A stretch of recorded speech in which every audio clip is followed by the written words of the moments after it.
83,000 নিচে। হ্যাঁ, এখন হলে ঘাস আর খড় একসাথে কাটি খাওয়ান, এটাই ঠিক আছে। ঘাস আর খড় একসাথে দিবেন। আর যদি ইউরিয়া মোলাসেসটা বানাতে পারেন, আপনি কষ্ট করে একদিন বানাইলেন, 2-3 দিন বানাইলেন, একদিন বানা বুঝছেন, এটা বস্তার মধ্যে ভরে রাখবেন। ইউরিয়া মোলাসেস, শোনেন, ইউরিয়া মোলাসেস খাইলে আপনার খাদ্যর দাম যে পরিমাণ দাম, তাতে দেখা যায় অর্ধেক খাবার দিলেই, আপনি ইউরিয়া মোলাসেস দিলেই আপনার মোটা তাজা হয়ে যাবে, আর খাবেও খুব ভালো। ইউরিয়া মোলাসেস বলেন, শেখাইছিলাম বলি, শেখাইছিলাম না?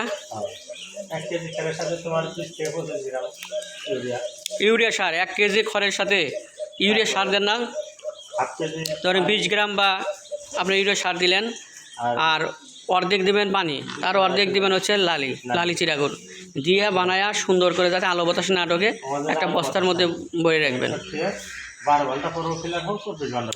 এই খাবারটা যদি ধরেন আপনি 2 বার করে খাওয়ান দিয়ে নেন, খালি মোটা তাজাই হবে। হ্যাঁ, এটা কোনো আপনার সাইড এফেক্ট নাই, কোনো রিস্ক ফিস্ক নাই। খাদ্যর খাওয়াবেন, খাবে আর মোটা তাজা হবে, খাবে আর ঘুম পারবে, বুঝছেন? ষাঁড় গরুর জন্য ইউরিয়া মোলাসেস সেটা হলো বেস্ট খাবার। এটা কতদিন আগে কিনা হয়েছে? গত সোমবারে। হ্যাঁ, দাঁত আছে, ফাঁস হয়েছে। ঠিক আছে, 83,000 খারাপ হয়নি, ভালোই হয়েছে। হ্যাঁ।